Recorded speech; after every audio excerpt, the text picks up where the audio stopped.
महान दास राम इकबाल राव जी हमारे बीच में आ गए हैं, उपस्थित हैं।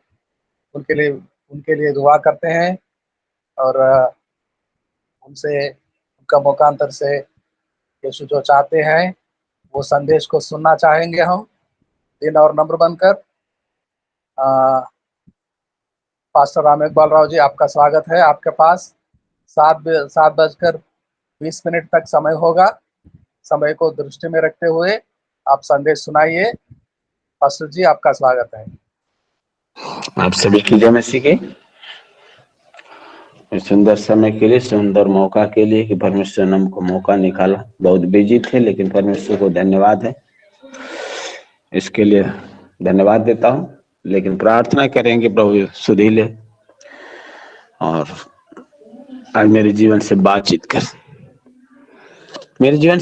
प्रभु जी। वचन तेरी है, मेरी नहीं, लेकिन मेरे जुबान को, मेरे होठों को छू ले। मेरी बुद्धि दिमाग दे, तेरी वचन कहती है कि बुद्धि की घटी कमी है तो मुझसे मांग, बिना उलाहना का उदारता के साथ दूंगा। तो परमेश्वर मेरे माइंड में अपने स्वर की बुद्धि को भर और बातचीत कर परमेश्वर, ताकि सचमुच में हे परमेश्वर हम लोग जो भी वचन हो परिवार के बारे में, हम लोग परिवार के बारे में हम समझ सके और अच्छी तरह से हम अपने परिवार से सेवकाई हम स्टार्ट कर सके परमेश्वर, और अपने परिवार में आशीष को लाए।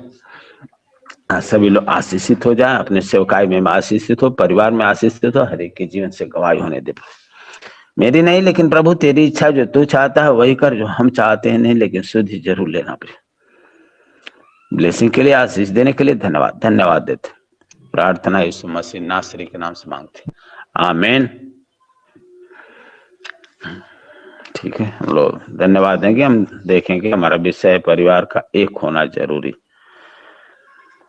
यानी हम लोग परिवार के आशीष के बारे में जानने की जरूरत है। परिवार के अभिषेक के बारे में जानने की जरूरत है। अभिषेक कैसे आएगी, आशीष कैसे आएगी परिवार के अंदर,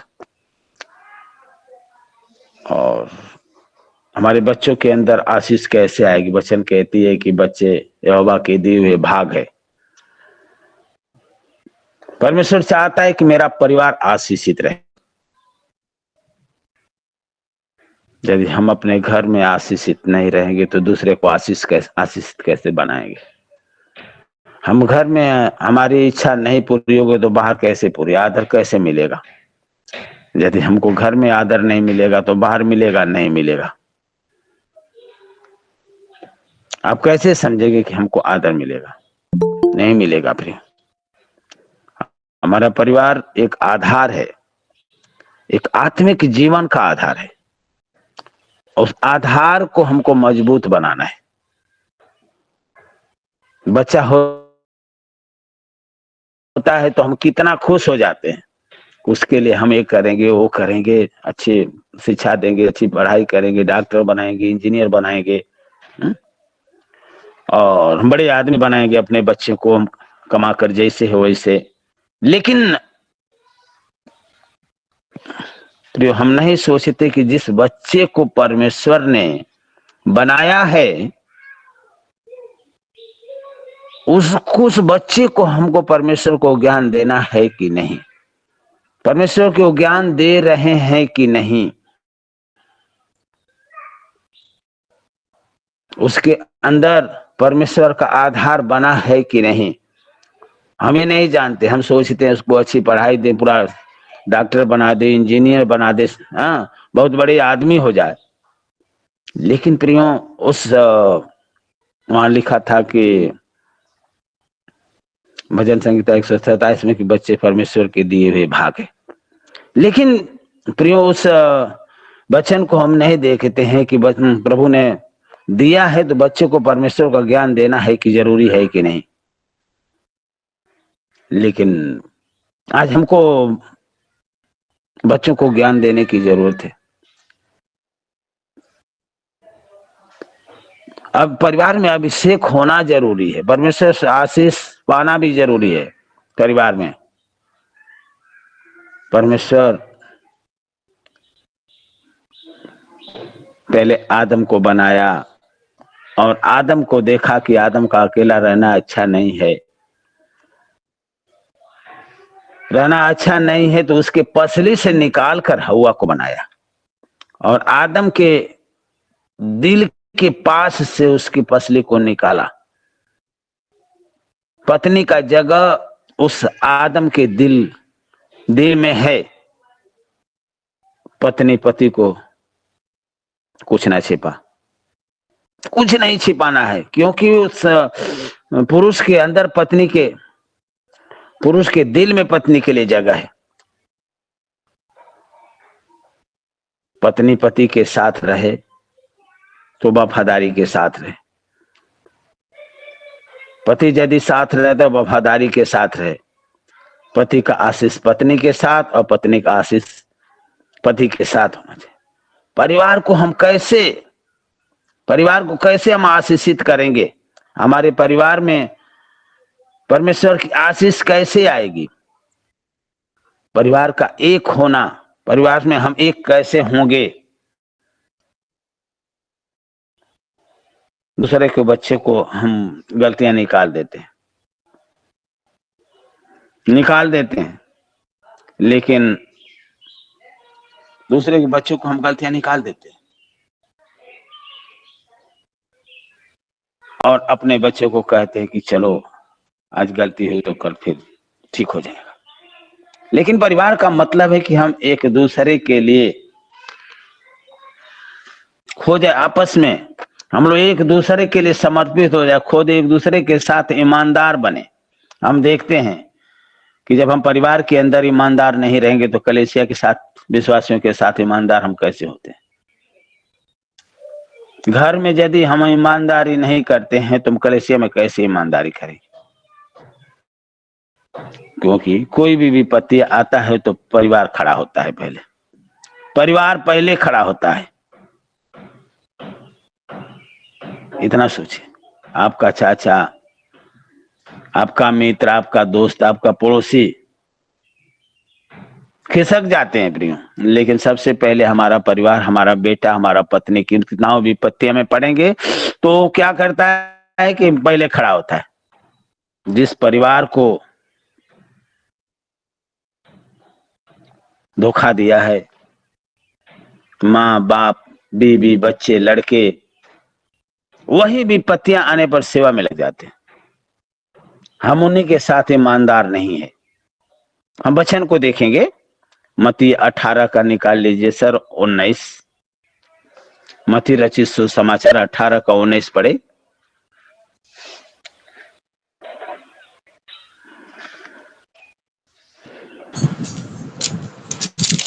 फिर मैं तुमसे कहता हूँ, यदि तुम में से दो जन पृथ्वी पर किसी बात के लिए एक मन होकर उसे मांगे तो वह मेरे पिता की ओर से जो स्वर्ग में है उनके लिए हो जाएगी। हो जाएगी। दो व्यक्ति, कौन दो व्यक्ति? पति पत्नी एक मन होकर मांगे तो मेरे पिता की ओर से स्वर्ग में है, उसके लिए हो जाएगी। पति पत्नी एक तन है प्रियो। हम पति पत्नी के साथ हम प्रार्थना करें, एक मन नहीं हो पाते, दो व्यक्ति एक मन नहीं हो पाते हैं। हम प्रार्थना करेंगे तो आपके लिए, और प्रार्थना आप हम एक मन एक चित होकर यदि कर रहे हैं तो पति पत्नी अगर एक साथ हम मिलकर एक मन एक चित हो तो आपके लिए स्वर्ग आशीष खुल जाएगा प्रिय।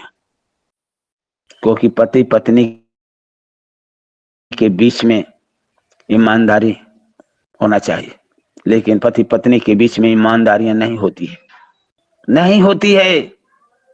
अपने घर में ईमानदार नहीं हम हो पाते हैं।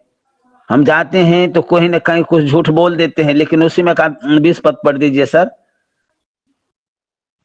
जी। क्योंकि जहां 2 या 3 मेरे नाम पर इकट्ठा होते हैं वहां मैं उनके बीच होता आमीन। जहां 2 या 3 मिलकर यहाँ इकट्ठा होते हैं, उसके बीच में प्रभु आ जाता है। 3 लोग यहाँ पति पत्नी बच्चे जहां इकट्ठा होते उनके बीच में होता। जहां यीशु होगा वहां घर से अंधकार की शक्तियां निकल जाएगी, अंधकार की शक्तियां काम नहीं करेगी। जहां यीशु होगा वहां चंगाई होगी। जहां यीशु होगा उस घर में बरकत होगी। जहां यीशु होगा 2 से 3 जन मिलकर, परिवार बचवती पत्नी बच्चे यदि हम मिलकर आज प्रार्थना कर रहे हैं तो हमारे घर में सचमुच में आशीष उतरेगी। जहां यीशु होगा अंधकार की शक्तियां उस घर से मिट जाएगी प्रिय। उस घर में चंगाई होगी, उस घर में बरकत होगी, छुटकारा मिलेगी। यीशु जहां होगा उस घर में, जहां यीशु होगा शांति मिलेगी। इतना आप सोचे। इसलिए एक मन का हमको होना जरूरी है, होना पड़ेगा। बच्चे से शुरू से हम बोलते हैं, बच्चे को हम शुरू से बोलते हैं, पत्नी से हम शुरू से बोले, पति से शुरू से बोले, बेटे से शुरू से बोले, एक मन एक चित होकर हमको, एक मन एक चित होकर हमको प्रार्थना करना है। यदि हम एक मन एक चित होकर प्रार्थना कर रहे हैं तो हम सचमुच में हमारे घर में आशीष उतरेगी, हमारे घर में अभिषेक आएगा। लेकिन प्रियो हम एक मन एक चित नहीं हो पाते।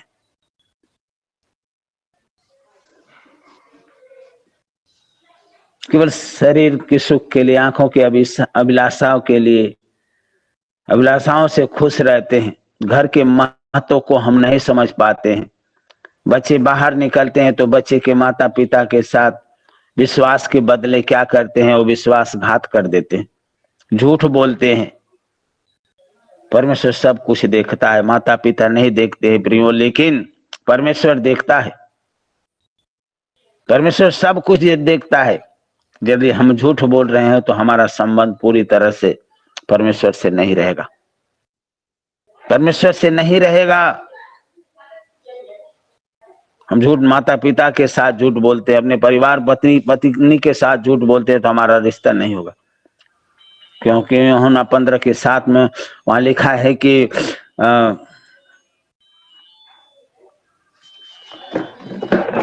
तुम मुझ में बना रहो और मेरा वचन तुझ में बना रहे, जो चाहो मांगो तुम्हारे लिए हो जाए। तो हमको बने नहीं रह पाते हैं प्रियो, हमारा रिश्ता अलग हो जाता है, नहीं हम बन पाते हैं प्रभु में। कैसे मिलेगा? पहला यूहन्ना 4:20 पढ़िए थोड़ा सा सर, उसको हम लोग देखें। और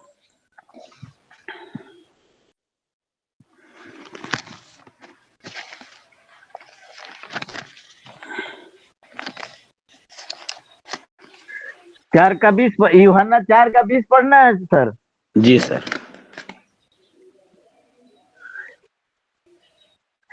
हमारे बाप दादाओं ने इसी पहाड़ पर नहीं सर, पहला यदि कोई कहे मैं परमेश्वर से प्रेम रखता हूँ और अपने भाई से बैर रखे तो वह झूठा है, क्योंकि जो अपने भाई से जिसे उसने देखा है प्रेम नहीं रखता तो वह परमेश्वर से भी जिसे उसने नहीं देखा प्रेम नहीं रख सकता। आमीन आमीन। ब्लेसिंग, प्रभु आशीष दे आपको। देखिए यहाँ जो कहता है कि हम परमेश्वर से प्रेम करते हैं, हाँ उनसे हम प्रेम करते हैं रखते हैं, और अपने भाई से बैर करता है, झूठा है।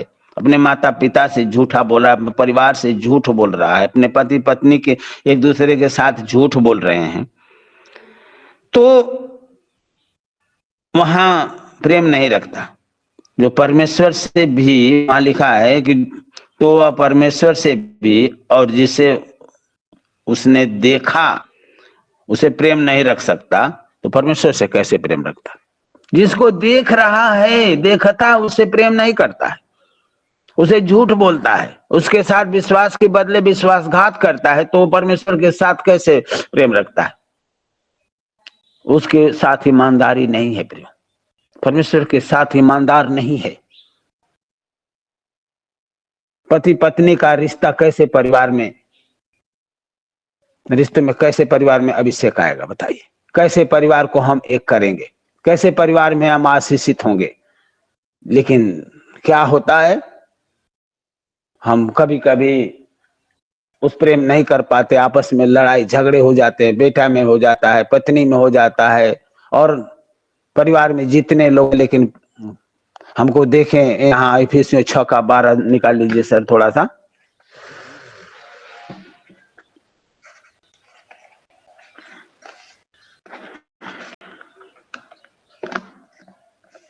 इफिसियों 6:12।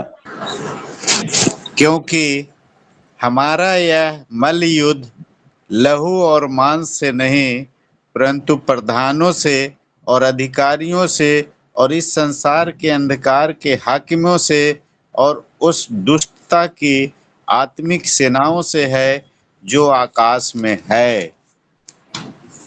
गॉड ब्लेस यू, प्रभु आशीष दे। देखिए, हमारा लड़ाई वो पति पत्नी से नहीं है, बेटे से नहीं, हमारा पड़ोसी से नहीं है। हमारा मल्ल युद्ध, हमारी लड़ाई उस अंधकार के हाकिमों से। यदि लड़ाई हो रही है पति पत्नी में, आपके पति के अंदर उस अंधकार के हाकिम है, उसके लिए प्रार्थना करें। पति लड़ाई कर रहा है, पत्नी लड़ाई कर रही है, तो पत्नी के रूप में वो शैतान लड़ाई कर रहा है, पति के रूप में वो लड़ाई कर रहा है शैतान, अंधकार की शक्तियां जो है, बेटे के रूप में वो लड़ाइयां कर रहे हैं। लेकिन आज हमको उस अंधकार की शक्तियों के लिए हम लोग प्रार्थना करना है। वो शैतान हमारे बुनियाद को कमजोर कर रहा है, हमारे घर में झगड़े लगा रहा है, वो झूठ बोल रहा है, विश्वास के साथ विश्वासघात कर रहा है, आपके रिश्ते को वो कमजोर कर रहा है।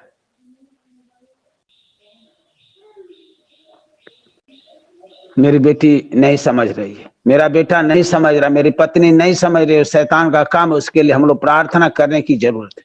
प्रार्थना करें। यदि हम प्रार्थना करेंगे तभी हमारे घर में आशीष आएगी। उसके लिए प्रार्थना करें। इब्रानियों 12 का पढ़ दीजिए 5-6 सर। इब्रानियों, प्रार्थना करें।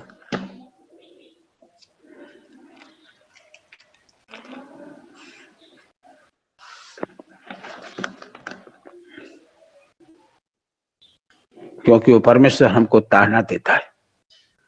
5-6 पढ़िए।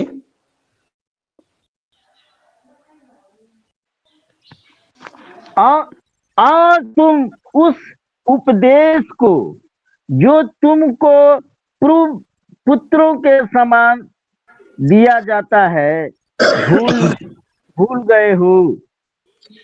हे मेरे पुत्र, प्रभु की ताड़ना को हल्का बात न जान, और जब वह तुझे घुड़के तो साहस न छोड़, क्योंकि प्रभु जिससे प्रेम करता है उसको ताड़ना भी करता है, और जिसे पुत्र बना लेता है उसको कोड़े भी लगाता है। आमीन।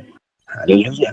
गॉड ब्लेस यू, प्रभु आशीष दे आपको। देखिए यहाँ लिखा है कि तुम उस उपदेश को जो तुमको पुत्रों के समान दिया जाता है भूल गए हो। उस वचन को भूल गए, उस उपदेश को भूल गए। हे मेरे पुत्र, प्रभु की ताड़ना को हल्की बात न जान। प्रभु ताड़ना करता है, आपसे प्यार करता है, आपको गुड़की देता है तो आप साहस न छोड़। वो ताड़ना देता है तो आपसे प्यार करता है। बीमारियां आती है तो प्यार करता है, समस्या आती है तो आपसे प्यार करता है, कोई उलझने आता है तो प्यार करता है। वहां वो लिखा है कि जिसे पुत्र बना लेता है उसे कोड़े भी लगाता है, कोड़ा लगाता है। हम नहीं समझ पाते हैं, आपके अंदर शैतान काम कर रहा है, आपके अंदर शैतान काम कर रहा है प्रिय। उस शैतान को हमको निकालने, दुष्ट आत्मा घर के अंदर आकर बेटी के अंदर से हो जाएगा, बेटे के अंदर से काम करेगा, पति के अंदर से काम करेगा, पत्नी के अंदर से काम करेगा। शैतान आपको कभी नहीं चाहता है कि आपका सीधा संबंध उस परमेश्वर से हो जाए, ओ प्रभु से हो जाए। प्रियो, आपके बच्चों के अंदर वो वचन नहीं है। नीति वचन 22 का 6 पढ़ दीजिए सर। नीति वचन 22 का 6।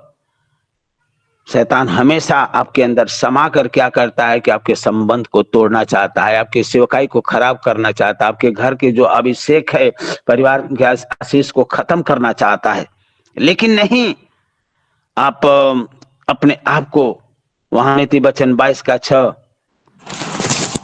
लड़के को उसी मार्ग की उसी शिक्षा दे जिसमें उसको चलना चाहिए, और वह बुढ़ापे में भी उससे न हटेगा। आमीन। लड़के को उसी मार्ग की शिक्षा दे कि जिसमें उनको चलना चाहिए और बुढ़ापे में भी उससे न हटेगा। लड़की को उस मार्ग, बाइबल कहती है कि बच्चों को उसी मार्ग की शिक्षा दीजिए कि बुढ़ापे तक उससे न हटे। लेकिन हम हर रिश्ते को बता देते हैं, हर रिश्ते को बता देते हैं। मम्मी है, पापा हैं, चाची है, अंकल हैं, बुआ है, दादी है, सबको बता देते हैं, शिक्षा दे देते, हमारा ये विरोधी है। लेकिन परमेश्वर के रिश्तों को हम नहीं बता सकते, नहीं बता पाते हैं। प्रियो, हमारा परमेश्वर से नजदीकी नहीं, बच्चों के साथ नजदीकी नहीं, बंदा रिश्ता नहीं जोड़ पाता है, हम वो रिश्ते को नहीं बता पाते हैं। जो पहला शमूएल 1:5 में हन्ना को बच्चा नहीं था, हन्ना का बच्चा नहीं था, यहोवा ने उसकी कोख को बंद कर दी थी। पनिन्ना उसको रोज चिढ़ाती थी, रोज ताना मारती थी, लेकिन वो केवल प्रार्थना करती थी। केवल वो प्रार्थना करती थी और पनिन्ना उसको रोज चिढ़ाती थी। लेकिन जब उसका विवेक शुद्ध हुआ, वो प्रार्थना करती थी अपने बच्चे के लिए कि बच्चे दे दे परमेश्वर के, हम इसको दिखा दूं। लेकिन जब उसका विवेक शुद्ध हुआ तो परमेश्वर के लिए वो प्रार्थना करने लगी, प्रार्थना बदल दी कि पहले वो चाहती थी कि मेरा लड़का हो कि मैं उस पनिन्ना को दिखा दूं, लेकिन अब चाहती है कि भविष्यता को पैदा कर। जब वो वाचा बांधी तब परमेश्वर ने उस भविष्यता सामुएल के रूप में उसको बच्चा दिया। लेकिन प्रियो, आज 6 महीने तक, आजकल के जो माताएं हैं 6 महीने तक दूध पिलाती हैं, साल भर तक दूध पिलाती है, बहुत पिलाती है, 2 साल को दूध पिलाती है। लेकिन पहले 10 बरिस, 5 बरिस, 8 बरिस तक दूध पिलाती थी। पुराने जमाने के समय पिलाती थी। 10-10 बरिस के बच्चे अपने माता की छाती पकड़ कर पीते थे।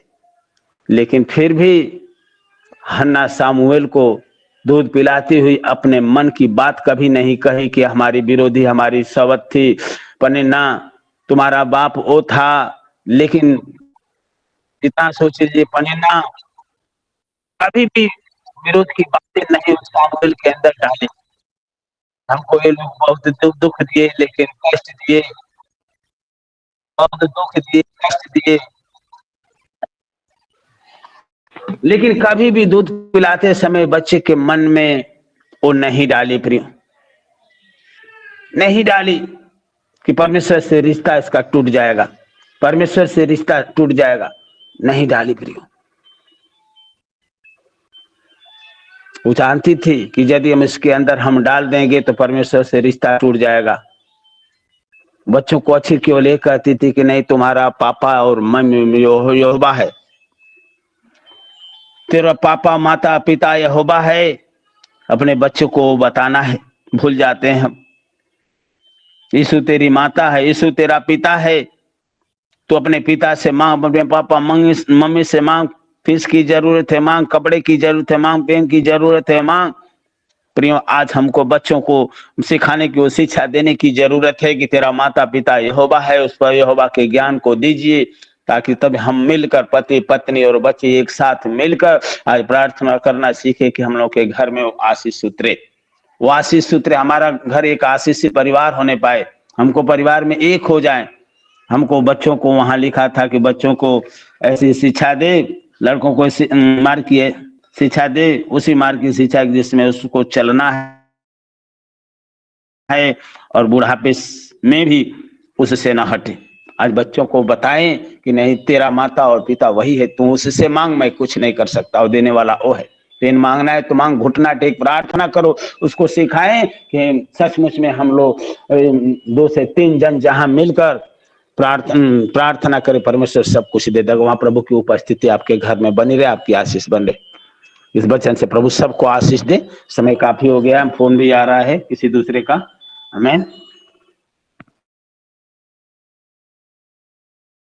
आमीन आमीन। हमारे जीवन में अभिषेक और आशीष कैसे होता है, बहुत सुंदर संदेश सुना रहे थे पास्टर अमित बालराव जी। आपको धन्यवाद देते हैं। जय मसीह की। अब साजन सर सामने आएंगे और इस विषय पे और खुलासा देंगे, आखिरी प्रार्थना में भी चलाएंगे। साजन खुशी sir. Praise the Lord, praise the Lord. पवित्र दास ने वचन की गूढ़ बातों को निकाल कर दिखाया, बताया, समझाया। बाप बेटे का शुद्धिकरण, परिवार का प्रेम और वो महत्वपूर्ण बातें जो हमारे जीवनों में होनी चाहिए, उसका दर्शन दिखाया वचन के अनुसार। हन्ना और सामुएल के अभिषेक की बातें हमने सुना, जाना, पहचाना। काश ये सब बातें जैसे हन्ना की प्रार्थना भरपूरी के जीवन के साथ उसे मिली, हम सब के जीवनों में भी वो प्रार्थना का अनुभव आ पाए। धन्यवाद प्रभु। आइए हम एक छोटी सी प्रार्थना कर लें। धन्यवाद, धन्यवाद, धन्यवाद प्रभु। सुंदर सुबह के लिए हम धन्यवादी हैं पिता। उपवास के इस दिन के लिए विशेष तौर से हम धन्यवादी हैं पिता। व्रत काल के इस समय के लिए धन्यवादी हैं पिता। हमारा जीवन सहृदयता के साथ आपके साथ चिपटे और लिपटे होने की स्थिति दर्शा पाए, दिखा पाए, समा पाए पिता, कि हम पवित्र आत्मा के भाते हुए हो पाए, प्रभु के हो पाए। प्रभु के होने के पहले यदि हम अपने परिवार के हो पाएंगे, तभी ये बातें आगे शामिल हो पाएंगी। और जैसे हन्ना को जो मिला, क्या हमें भी मिल सकता? इन तमाम बातों में पिता हम आपकी आशीष की गुजारिश करते, रखते, मांगते प्रभु। यस, आपका वो प्रेम हमारे जीवनों में प्रकट हो जाए प्रभु, कि हम मसीह को भाते हुए हो पाए। धन्यवाद प्रभु, अच्छे समय के लिए, अच्छे दिन के लिए, अच्छे दास के लिए जो वचनों को रखे, बांटे, उसके निष्कर्ष को पिता हम का समझ पाते। धन्यवाद प्रभु। हमारा परिवर्तन नितांत आवश्यक है। क्या हम रूपांतरित हुए? क्या हम उस प्रेम को जान पाए? Yes Lord. एक एक साल हमारा यूं ही निकलता जा रहा पिता, समय कम है। इन बातों को वचन हमें उद्वेलित कर सिखाता है, तो हम देरी ना करें। इस बात का समझ का परिचायक हमें होने दीजिए पिता। Yes Lord. धन्यवाद प्रभु। हर एक बात से पिता आपका और सिर्फ आपका नाम प्रमाणित हो पिता। आदर और महिमा के साथ प्रार्थना को प्यारे प्रभु यीशु मसीह के नाम से मांगते हैं। आमीन, आमीन, आमीन। आमीन। साजन जी, आपको भी धन्यवाद देते हैं। आपके बच्चे, परिवार, घर वाले प्रभु में आशीष पाते रहेंगे और बहन के लिए ठीक होने से मनोकामना रखते हैं। चंगी होने प्रभु से चाहते हैं। धन्यवाद देते हैं साजन कोसी सर आपको। अब समय है, ज्योति हरी एक बार फिर से अपना माइक को खोले और सामने आए, वोट ऑफ थैंक्स को सुनाए। जी सर, सभी को जय मसीह। धन्यवाद देते प्रार्थना के लिए विश्वनाथ प्रसाद सर को, और सुंदर सा भजन के लिए धन्यवाद देते इंद्रियासन सर को। धन्यवाद देते वचनों को पढ़े जाने के लिए मदन कुमार सर को, जयवीर सर को, विश्वनाथ प्रसाद सर को, इंद्रियासन सर को, रमेकबाल सर को और अवसर सर को। और धन्यवाद देते हैं आशीष वचन को पढ़े जाने के लिए फिर से जयवीर सर को। और धन्यवाद देते सुंदर सा प्रचार के लिए रमेकबाल सर को। और आखिरी प्रार्थना के लिए धन्यवाद देते साजन कोशिश सर को और धनराज सर और जगजीवन सर को भी धन्यवाद देते हैं, और धनराज सर उनकी पूरी टीम को धन्यवाद। जय मसीह। धन्यवाद जय मसीह की। लेकिन कल जो हुआ है कोलकाता में, बहुत अफसोस हो रहा है, लेकिन परमेश्वर की इच्छा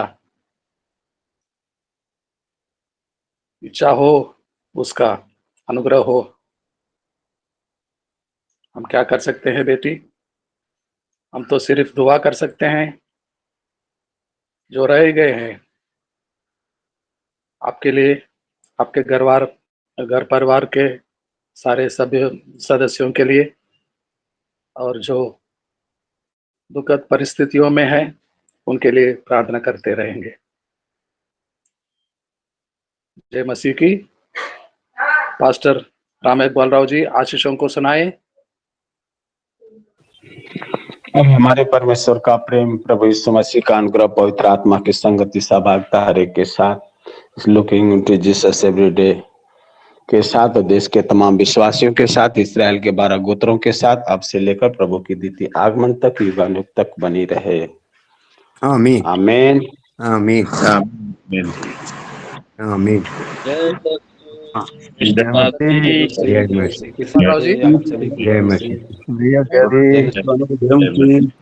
मदन भैया जय मसीह भैया जय मसीह। जय मसीह जय मसीह। सभी परिजन भैया दीदी लोगों को जय मसीह। जय मसीह। कौन है जय मसीह। आपके साथ? कौन है? जयवीर चौधरी जी, आपके साथ कौन है? मेरा पोती है, पोती पोती पोती। Okay okay okay. पोती। बड़े लड़का को बच्ची है। बड़े लड़का ये छोटी है, इससे बड़ा एक और है। क्या नाम है बेटी का? इसको नाम है उपासना, अभिना। उपासना।